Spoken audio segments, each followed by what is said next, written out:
Hauji Sathariba, Iran amadi Israel, Laipak Anisigi, Lanasi, USA gi President Donald Trump na Twitter X da post ama Tagalog pagi matung inadi. Laipak Ani asina Satharamba Lanasi.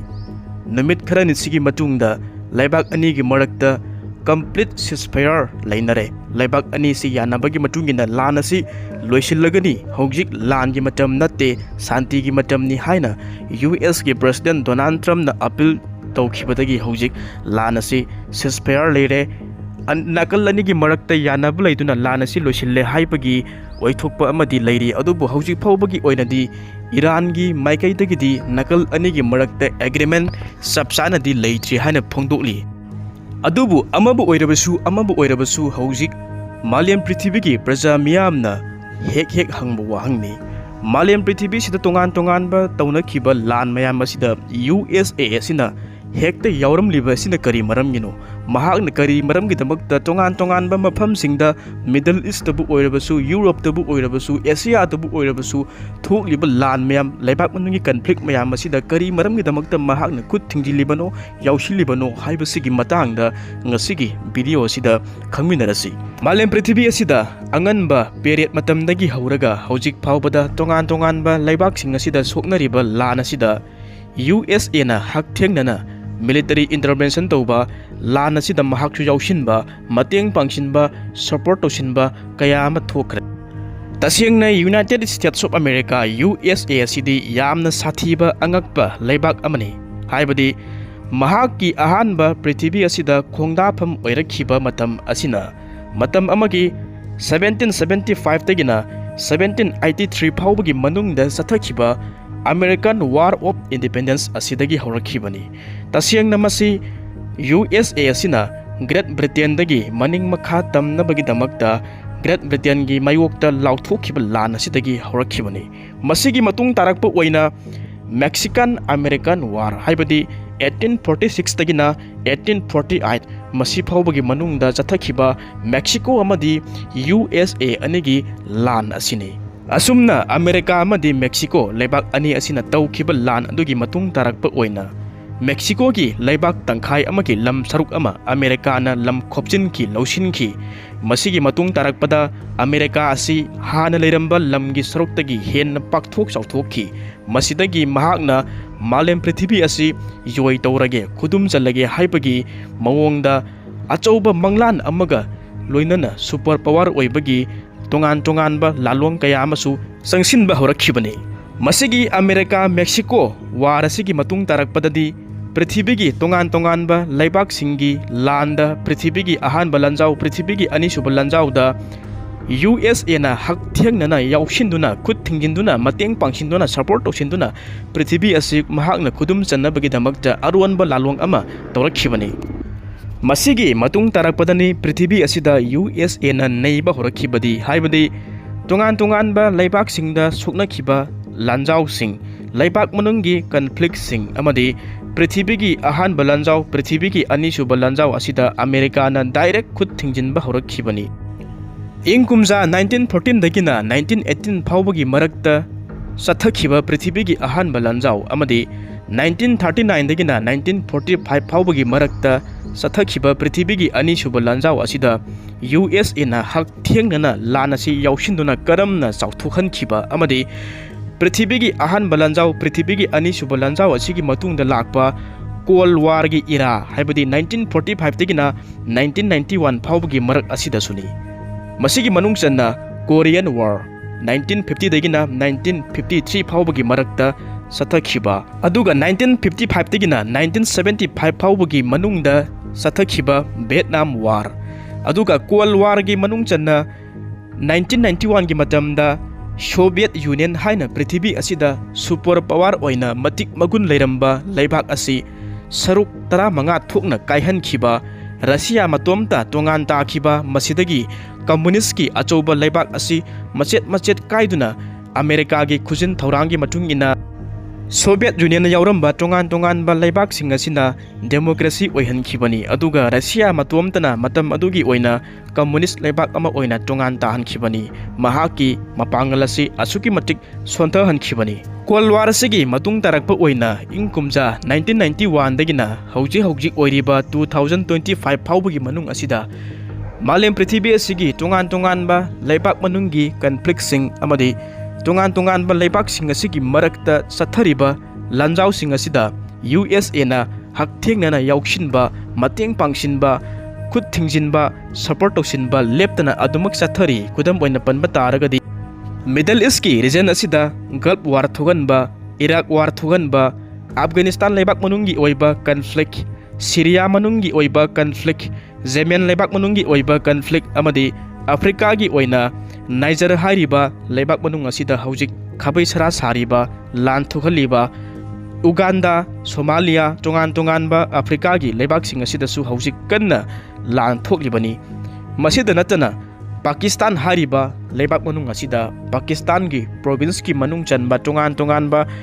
province ahum mari asina Pakistan dagi tongan tajarage haina hauriba leibak manunggi Lanjao amadi hojik chathariba haiba taragadi Yemen civil war Somalia civil war Syrian civil war Gaza war Israel Iran war handaki inau noba oina masida sunatana hojik Myanmar leibak manungda chathariba ethnic war asisu USA na hakthengna kut thingjinba mateng pangsinba su yaudaba nate masigi matung tarakpadu oina tongan-tonganba leibak singda amukta thoktriba leibak singi marakta Lanjao su thokpa yabagi oithokpasu leiri masigi manung channa haiba taragadi hojik China na Taiwan asibu mahaki province amani haina claim tawrukpa asida nongma natraga nongmadi soidana makki masa maromdom lengak chariba Taiwan hariba leibak asi China na loshingani haina hek hanba asida America na Taiwan gi backing da sauthok sauna leplag leiriba asida achouba Lanjao ama thokadra haina su hojik akiba leinaribani Matau asum tauna Nganba period matamdagi hauji oiriba sahi asida thokiba Prithibi gi tongan-tonganba Lanjao sing asida America asina Hekta yauksilamba khut thingjilakpa mateng pangsinba support tawsilakpa hariba masida palliba Lanjao sing asi kari maramgi damakta thokibano haibasigi matangda khangminarasi ahanbada American Revolutionary War haina su khangnaba ingkumja 1775 dagina 1783 phawbagi marak asida thokiba American War of Independence hariba war asi kari maramgi damakta thokibano haibasigi matangda yengminasi tasiyangna masigi war asi matam amada Great Britain asina America ge tongan-tonganba lam saruk kaya asibu makoigi loilam makhada thamlammi matau asum tauna Great Britain amadi America gi colony 16 ga sopnakhiba lan amani masida America gi colony 16 asina Great Britain dagi maning makha tamba maromdom lengak chaba leibak ama oiba pammi aduga Great Britain asina America asibu makha tana makoigi control gi makha da thamba pamlammi masidagi loilam mapu Great Britain amadi America gi colony sing asiga mukna ba haurakhi kari maramdagi hariba lan asibu haurakhi haiba taragadi matam aduda America gi colony mayam asina British lengaki tax amadi logi mayokta leirammi amadi pelamde masida America gi colony mayam asina masa matomta maromdom lengak chaba pamlammi hariba war asida kari thokhibagi haiba taragadi 1775 ta lanasi haurakhi lanasida America gi ahanba president oikhiba George Washington na American army gi leader oikhi hariba colony asina 1776 ta Great Britain gi mayokta lan lauthokhi asumna lanasi saurakna sahi nipan muk soknakhi matau kamdona lanasi loisin khibage haiba taragadi 1783 asida lanasi loire masida Treaty of Paris asi sign taunare matau asumna masigi matung tarakpa oina Great Britain na United States asibu leibak ama oina independent country ama oire haina sakhanglammi masigi matung tarakpa oina Malem Prithibi asida The United States of America kauba leibak asi poklakhibani masigi matung tarakpa oina Prithibi asida America asina maning makha tamba maromdom lengak chaba British ki makhutagi maning tamduna haina humna panba horakhibani ꯃꯁꯤꯒꯤ American war of independence ꯑꯁꯤ ꯇꯁꯦꯡꯅ ꯍꯥꯏꯕ ꯇꯥꯔꯒꯗꯤ ꯄ꯭ꯔꯤꯊꯤꯕꯤꯒꯤ history ꯑꯁꯤꯗ ꯑꯍꯥꯟꯕ ꯑꯣꯏꯅ colony ꯑꯃꯅ ꯂꯥꯟ ꯇꯧꯅꯔꯕ ꯃꯇꯨꯡꯗ ꯃꯅꯤꯡ ꯃꯈꯥ ꯇꯝꯕ ꯂꯩꯕꯥꯛ ꯑꯃ ꯑꯣꯏꯔꯛꯈꯤꯕꯅꯤ ꯍꯥꯏꯕ ꯌꯥꯏ꯫ ꯑꯅꯤꯁꯨꯕ ꯂꯥꯟ ꯑꯁꯤꯅ ꯏꯪ ꯀꯨꯝꯖꯥ 1846ꯗꯒꯤꯅ 1848 ꯐꯥꯎꯕꯒꯤ ꯃꯅꯨꯡ ꯑꯁꯤꯗ ꯁꯣꯛꯅꯈꯤꯕ ꯃꯦꯛꯁꯤꯀꯥꯟ ꯑꯃꯦꯔꯤꯀꯥꯟ ꯋꯥꯔ ꯑꯁꯤꯒꯤ ꯃꯇꯥꯡꯗ ꯌꯦꯡꯃꯤꯟꯅꯁꯤ꯫ ꯇꯁꯦꯡꯅ ꯃꯦꯛꯁꯤꯀꯥꯟ ꯑꯃꯦꯔꯤꯀꯥꯟ ꯋꯥꯔ ꯑꯁꯤ USA ꯑꯃꯗꯤ ꯃꯦꯛꯁꯤꯀꯣ ꯍꯥꯏꯔꯤꯕ ꯂꯩꯕꯥꯛ ꯑꯅꯤꯁꯤꯒꯤ ꯃꯔꯛꯇ ꯂꯝꯒꯤ ꯃꯇꯥꯡꯗ ꯁꯣꯛꯅꯈꯤꯕ ꯂꯥꯟ ꯑꯃꯅꯤ꯫ ꯂꯥꯟ ꯑꯁꯤ ꯀꯔꯤ ꯃꯔꯝꯒꯤꯗꯃꯛꯇ ꯁꯣꯛꯅꯈꯤꯕꯅꯣ, ꯂꯥꯟ ꯑꯁꯤ ꯀꯔꯤꯗꯒꯤ ꯍꯧꯔꯛꯈꯤꯕꯅꯣ ꯍꯥꯏꯕ ꯇꯥꯔꯒꯗꯤ USAꯅ ꯕ꯭ꯔꯤꯇꯤꯁꯀꯤ ꯃꯈꯨꯠꯇꯒꯤ ꯃꯅꯤꯡ ꯃꯈꯥ ꯇꯝꯂꯕ ꯃꯇꯨꯡꯗ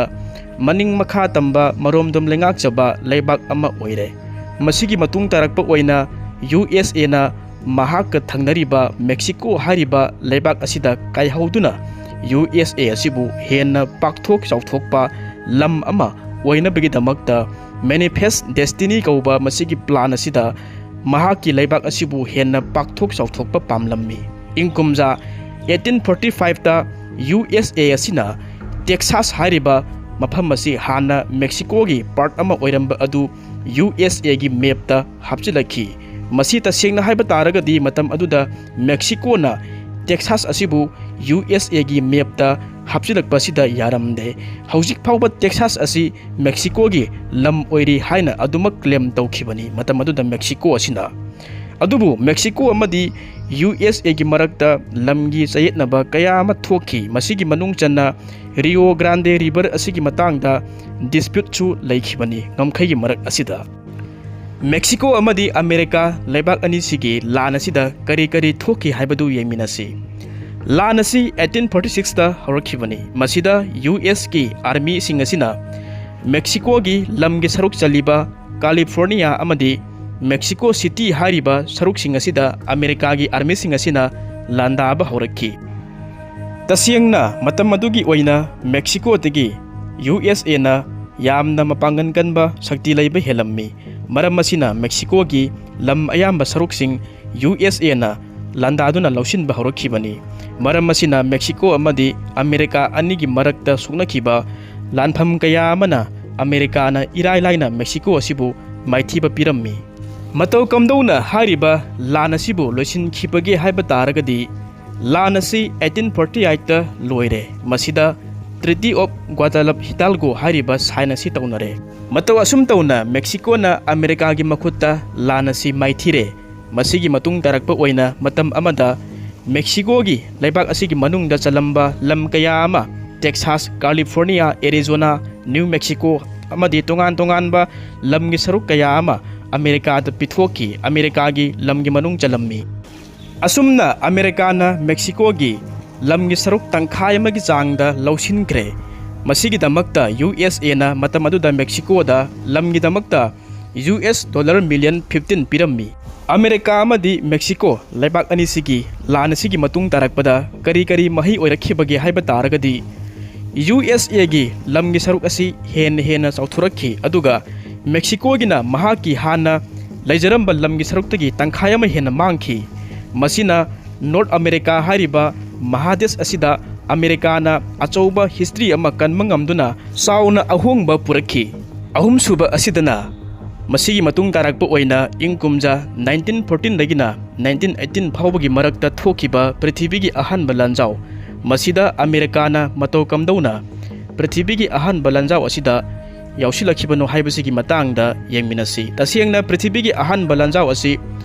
ꯌꯨꯔꯣꯞꯀꯤ ꯁꯛꯇꯤ ꯂꯩꯔꯕ ꯒ꯭ꯔꯨꯞ ꯑꯅꯤꯒꯤ ꯃꯔꯛꯇ ꯊꯣꯛꯈꯤꯕꯅꯤ꯫ ꯒ꯭ꯔꯨꯞ ꯑꯅꯤ ꯑꯗꯨꯗꯤ ꯑꯦꯂꯥꯏꯠ ꯄꯋꯥꯔꯗ ꯒ꯭ꯔꯦꯠ ꯕ꯭ꯔꯤꯇꯦꯟ, ꯐ꯭ꯔꯥꯟꯁ, ꯔꯁꯤꯌꯥꯅꯤ꯫ ꯁꯦꯟꯇ꯭ꯔꯦꯜ ꯄꯋꯥꯔꯗ ꯖꯔꯃꯅꯤ, ꯑꯣꯁꯇ꯭ꯔꯤꯌꯥ ꯍꯪꯒꯔꯤ, ꯑꯣꯇꯣꯃꯥꯟ ꯏꯝꯄꯥꯌꯔ꯫ ꯀꯔꯝꯕ ꯃꯇꯝꯗ ꯀꯔꯤ ꯃꯔꯝꯒꯤꯗꯃꯛꯇ ꯄ꯭ꯔꯤꯊꯤꯕꯤꯒꯤ ꯑꯍꯥꯟꯕ ꯂꯥꯟꯖꯥꯎ ꯑꯁꯤꯗ ꯑꯃꯦꯔꯤꯀꯥꯅ ꯌꯥꯎꯔꯛꯈꯤꯕꯅꯣ ꯍꯥꯏꯕꯁꯤꯒꯤ ꯃꯇꯥꯡꯗ ꯈꯪꯃꯤꯟꯅꯁꯤ꯫ ꯇꯁꯦꯡꯅ ꯂꯥꯟ ꯑꯁꯤ 1914ꯗ ꯍꯧꯔꯛꯈ꯭ꯔꯦ꯫ ꯃꯇꯝ ꯑꯗꯨꯗ ꯑꯃꯦꯔꯤꯀꯥꯗꯤ ꯅ꯭ꯌꯨꯇ꯭ꯔꯦꯜ ꯑꯣꯏꯅ ꯂꯥꯟ ꯑꯁꯤ ꯀꯔꯤꯝꯇ ꯌꯥꯎꯔꯝꯗꯕꯅꯤ꯫ ꯑꯗꯨꯕꯨ 1917ꯗ USA ꯑꯁꯤꯅ ꯑꯦꯂꯥꯏꯠ ꯄꯋꯥꯔꯒꯤ ꯁꯥꯏꯠꯇ ꯂꯥꯟ ꯑꯁꯤꯗ ꯃꯇꯦꯡ ꯄꯥꯡꯁꯤꯜꯂꯛꯈꯤ, ꯂꯥꯟ ꯑꯁꯤꯕꯨ ꯌꯥꯎꯁꯤꯜꯂꯛꯈꯤ꯫ ꯑꯃꯦꯔꯤꯀꯥꯅ ꯂꯥꯟꯖꯥꯎ ꯑꯁꯤꯗ ꯌꯥꯎꯔꯛꯈꯤꯕꯒꯤ ꯃꯔꯝ ꯑꯁꯤꯅ ꯖꯔꯃꯅꯤꯅ ꯁꯕꯃꯦꯔꯤꯟꯒꯤ ꯃꯇꯦꯡꯅ ꯑꯃꯦꯔꯤꯀꯥꯗ ꯑꯦꯇꯦꯛ ꯇꯧꯕ ꯍꯧꯔꯛꯈꯤꯕꯅꯤ꯫ ꯃꯁꯤꯗ ꯖꯔꯃꯅꯤꯅ ꯃꯦꯛꯁꯤꯀꯣꯗ ꯂꯥꯟ ꯑꯁꯤꯕꯨ अमेरिका की मायोक्ता लेदुना मखोइगी सेंट्रल पावर दा याउनबसु हाइजखिबा लेखि मतौ असुम तौना अमेरिका ना पृथ्वी की अहानबा लांजाव असिदा यावरखिबा असिदा करी करी थोखिबगे हाइबा तारगदी अमेरिका ना मसिंग यामलबा लानमी कया अमा लानगी खुसुगुलाई कया अमा तुंगान तुंगान बा सप्लाई कया अमा यूरोप ता महाकी मपांग ओइरिबा एलाइट पावर दा मतेंग पांगलम्मी असुमना अमेरिकन ट्रुपसिंग असिना महाकी एलाइट पावर असिदा 1917 दगिना 1918 फाउबगी मरक असिदा साउरबा थौदांग लौदुना मतेंग पांखिबनी हारिबा पृथ्वी की अहानबा लांजाव असिदा अमेरिका दा अदुगी मतिक कानाबा हाइबदु ओइखि मतौ कमदौना पृथ्वी की अहानबा लांजाव असिबु लोइसिनखिबगे हाइबा तारगदी 1918 दा लान असि लोइसिल्ले मसिदा सेंट्रल पावर असि साउना माइथिबा हाइबदु ओइरखिबनी 1919 दा द ट्रीटी ऑफ वर्साइल्स असि साइन तौनखि मतम मदुदा USA गी प्रेसिडेंट असि वुड्रो विल्सन ना ओइरम्मी लांजाव असिगी मही ओइना मियोय मिलियन कया अमगी थवाई मांगखि अनौबा कंट्री कया अमसु सेमखि लांजाव असिगी मतुंग तारकपद ओइना मालेम पृथ्वी असिदा अमेरिका असिना शक्ति लैबा लैबाक अमा ओइबा होरखि मथंग असिना मसिगी मतुंग तारकप ओइना पृथ्वी की अनिसुबा लांजाव असि थोकले तसिंगना पृथ्वी की अनिसुबा लांजाव असि मालेम की शक्ति लैरबा ग्लोबल की वार अमनी मसिदा मरु ओइबा ग्रुप अनि की मरकता थोखिबनी ग्रुप अनि अदुदी एलाइट पावर दा United States Great Britain Soviet Union अमदी अतोप लेबाक सिंगनी अमदी एक्सिस पावर्स दा जर्मनी इटली अमदी जापान याउना हारिबा ग्रुप अनि सिगी मरकता थोखिबा लांजाव अमनी करम मतमदा करी मरमगी दमकता अमेरिका असिना हारिबा पृथ्वी की अनिसुबा लांजाव असिदा अमुक यावरखिबनो हाइबसिगी मतंगदा येंगमिनसि लान असि 1939 दा हौरे मतम मदुदा अमेरिका दी लांजाव असिदा यावरक्त्री न्यूट्रन ओइना अदुमक लैरी अदुबु 1941 गी दिसंबर की तांग तरेता अमेरिका की हवाईद लैबा पर्ल हार्बर की US की नेवल बेस ता जापान ना अटैक तौबा हौरखि मसिगी मतुंग तारकपदा अमेरिका ना जापान दा लाल लौथोखि मसिगी मतुंगदा मथंग मथंग जर्मनी अमदी इटाली दसु लाल लौथोक्तुना पृथ्वी की अनिसुबा लांजाव असिदा अमेरिका याउबा हौरखि असुमना पृथ्वी की अनिसुबा लांजाव असिदा अमेरिका असिना यावरखिबदा करी करी थोखिबगे हाइबसि येंमिनसि अमेरिका ना मसिंग यामलबा मखोइगी लानमी कया अमा यूरोप दा अफ्रीका दा अमदी पैसिफिक रीजन दा थाजिंदुना लांजाव असि हेन्ना साउथुहनखि मसिगी मतुंग तारकप ओइना शक्ति लैरबा जर्मनी की नाजी असिबु माइथिबा पिरम्मी तोंगान तोंगानबा लानफमसिंग असिदा अदुगा पैसिफिक की रीजन असिदा अमेरिका ना जापान गा अकनबा मवोंगदा लान सुकनखि पृथ्वी की अनिसुबा लांजाव अदुगी मनुंगदा अमेरिका ना शक्ति लैरबा लानगी खुसुगुलाई कया अमा साबा हौरखि अमदी महाकी एलाइसिंग अदुदा फूड मेचिन्स अमदी सप्लाई कया अमसु सपोर्ट तौबा हौरखि पृथ्वी की अनिसुबा लांजाव असि मतौ कमदौना लोइसिनखिबगे हाइबा तारगदी 1945 की मे था अदुदा जर्मनी ना सरेंडर तौबा हौरखि मसिगी मतुंग तारकपा ओइना अमेरिका ना जापान की हिरोशिमा अमदी नागासाकी दा 1945 की अगस्त था अदुदा शक्ति लैरबा एटॉमिक बॉम्ब सिंग थादखि मसिदगी जापान ना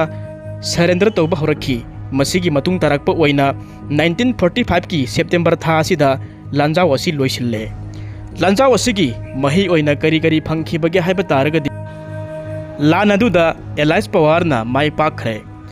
लांजाव अदुगी मतुंगदा अमेरिका ना पृथ्वी असिदा सुपर पावर लेबाक ओइबा ngamlakre मसिगी मतुंग तारकपा ओइना शांति थमनबगी दमकता मालेम असिदा यूनाइटेड नेशन असि सेमबा हौरखरे मसिदा तोंगान तोंगानबा मालेम असिदा थोखिबा लांजाव सिंग असिगी सकलोनदा अहोंगबा लाखि मालेम की अनिसुबा लांजाव की मतुंगदा कोल्ड वार की इरा अमुक लाकले मसि 1945 तगिना 1991 फाउबगी मरक असिदनी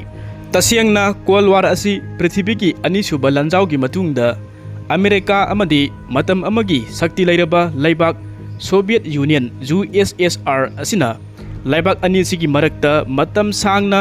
टेंशन लैनरकपा अमदी अमगा अमगा मनुंगदा मुक्नबा असिबुनी मखोई अनिसि तसियंगना लान सुकनबदी नत्ति अदुबु तोंगान तोंगानबा हिरम कया अमदा सांगदमनबा शक्ति मुनबा मसिगी लमजेन असिनि कोल्ड वार की सकलोन असि मसी करी मरमगी दमकता कोल्ड वार हाइना कौरिबनो हाइबा तारगदी मसिदा अमेरिका अमदी सोवियत यूनियन अनिगी मरकता डायरेक्ट फाइटिंग तौनरगा ꯂꯥꯟ ꯁꯣꯛꯅꯕꯗꯤ ꯅꯠꯇꯦ ꯃꯁꯤꯒꯤ ꯃꯍꯨꯠꯇ ꯇꯣꯉꯥꯟ ꯇꯣꯉꯥꯟꯕ ꯁ꯭ꯄꯥꯏꯁꯤꯡ ꯊ꯭ꯔꯦꯠꯁꯤꯡ सिजिन्नरगा अतोप्पा लेबाकसिंगदा मतेंग पांगसिल्लगा लान सुकनहन्दुना पृथ्वी असिदा सुपर पावरगी लमजेन तानबा शक्ति मुनबा मनुंगद मुक्नदुना मालेम असे खुदुम चन्नबा ओइरकनबगी अरोनबा लालोंग कया अमनि कोल्ड वारगी मतम असिदा अमेरिका अमदी सोवियत यूनियन अनिगी मरक्ता चावना खेतनरिबा असिना अमेरिकाना पृथ्वी असिदा डेमोक्रेसी अमदी कैपिटलिज्म पामी हाइबदी फ्रीडम एंड प्राइवेट बिजनेस दा अदुगा सोवियत यूनियन USSR सिना पामलिबा सिना पृथ्वी असिदा वन पार्टी ना रूल तौदुना कम्युनिज्म असिबु हेन्ना चखतपा पामबनी अदुना अमेरिका अमदी सोवियत यूनियन अनिगी मरक्ता चावना खेतनबा लेरम्मी कोल्ड वार की मतम असिदा करम इवेंट सिंग थोखिबगे हाइबा तारगदी मुक्नबा असिगी मरक असिदा खुलाई लमजेन तानबा नकल अनिगी साइडता शक्ति लैरबा न्यूक्लियर वेपन सिंग साबा स्पेस की लमजेन तानबा मसिदा चुंगान चुंगानबा अमेरिकाना था लेबाकता 1969 की मतमदा लैंडेड तौखिबा अमदी स्पेस की लमदा हारिबा शक्ति लैरबा लेबाक अनिसिगी मरक्ता चावना हिदानबा कंपीटिशन तौनखिबनी कोल्ड वार की मतम मसिदा हौजी जर्मनी हारिबा लेबाक असी मतम अमदा हाइबदी इंग कुमजा 1961 की मतम मसिदा शक्ति लैरबा लेबाक USSR सोवियत यूनियन असिना जर्मनी असिबु सरुक अनि थोकना ईस्ट अमदी वेस्ट बर्लिन हाइना तोंगान तोंगान खाइदोक्तुना लेबाक अनि असिबु वेस्ट जर्मनी ईस्ट जर्मनी हाइदुना तोंगान तोंगान ताहलम्मी अदुगा 1950 दगिना 1953 फाउबगी मनुंग असिदना कोरियन वार अमदी 1955 दगिना 1975 फाउबगी मरक असिदना वियतनाम वार थोहनखी मसि तसेंगना हाइबा तारगदी कोरियन वार अमदी वियतनाम वार असी अमेरिका अमदी सोवियत यूनियन लेबाक अनि असिना अमदा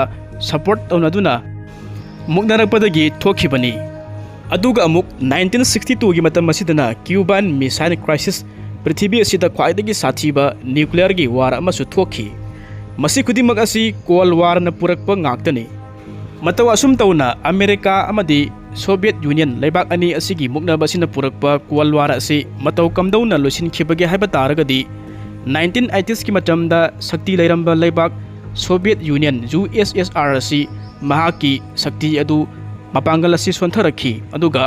1991 की मतम असिदा शक्ति लैरंबा USSR सोवियत यूनियन असि सरुक 35 थोकना काइखी मसिदा कोल्ड वार असि लोइसिनखिबनी मसिदा मालेम असिदा अमेरिका असिना मतोमदना पृथ्वी असिदा सुपर पावर ओइरकपा ngamखी सौराकना कोल्ड वार असि सही 90 मुक चतखी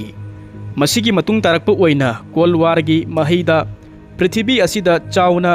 पॉलिटिक्स दा टेक्नोलॉजी दा अमदी मिलिटरी पावर दा अचौबा सलोन अमा लरक्तुना अहोंगबा कया अमा लाखी अदुबु कोल्ड वार असि अचौबा लांजाव मक्ति ओइदबा तारगसु पृथ्वी असिदा चावना चैथेंगदि ngasi फावबा फंगली कोल्ड वार की इरा असिदा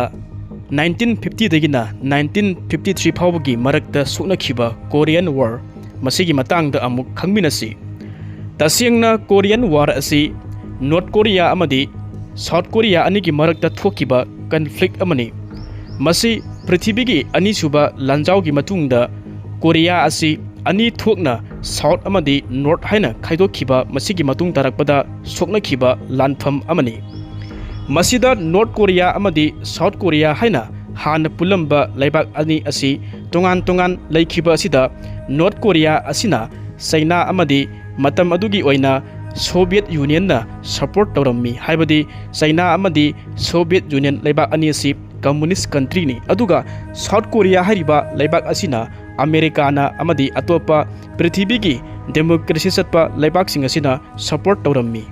मतव असुम तौना कोरियन वार असि करी मरमगी दमक्ता सोकनखिबनो करी मरमदगी हौरखिबनो हाइबसी मतंगदा येंगमिनसी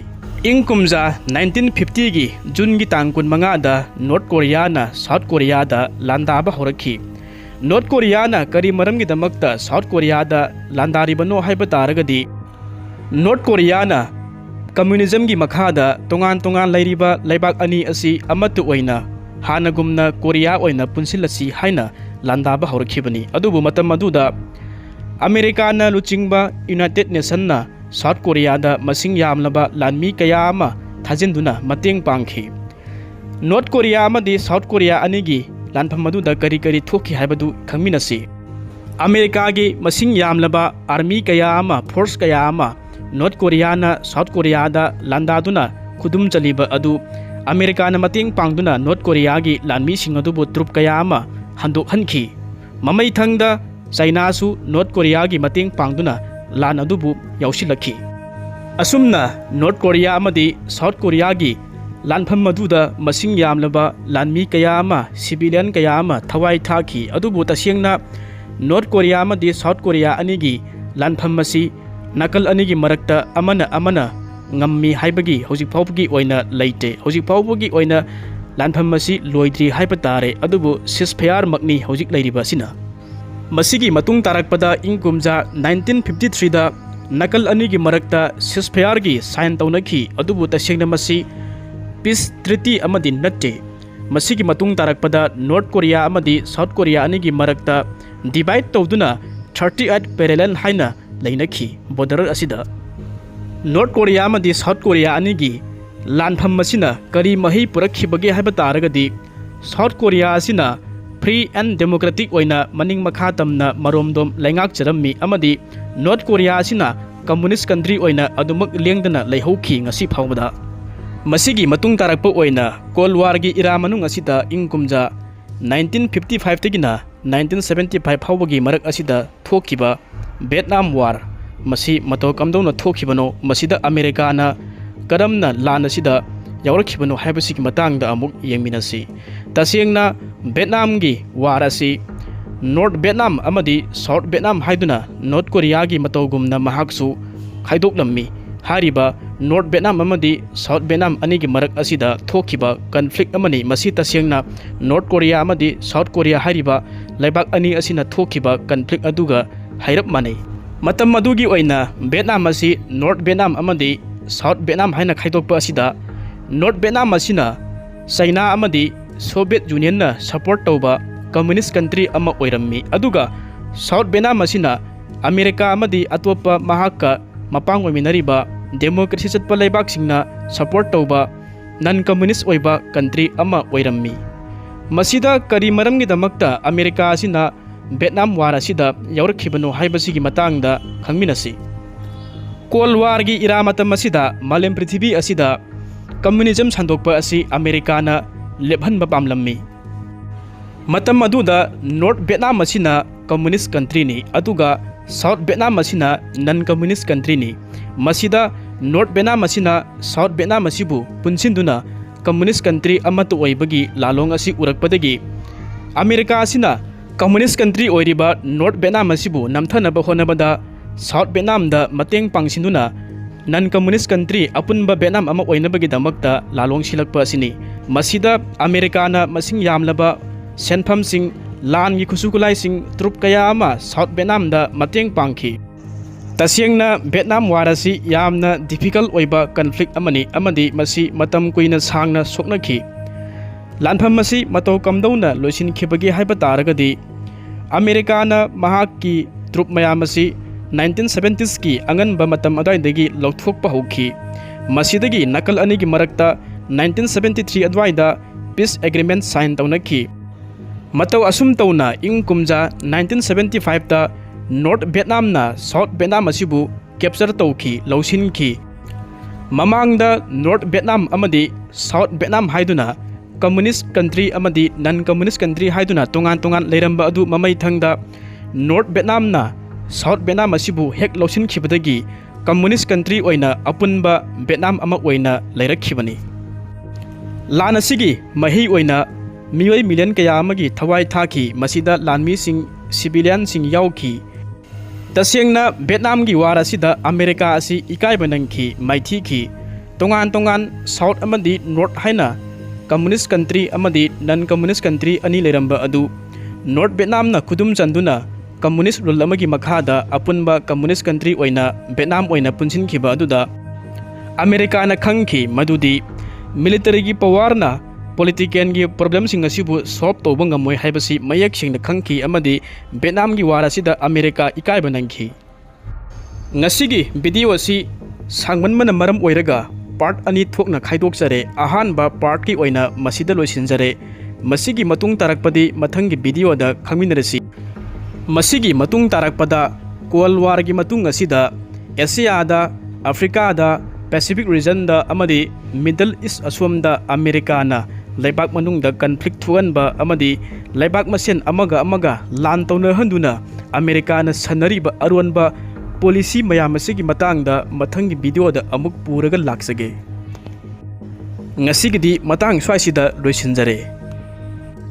ngasi aigi वीडियो असिदा मरकता सोइखिबा लानखिबा यावरंबा तारगासु ngakपियु हाइना हाइजरी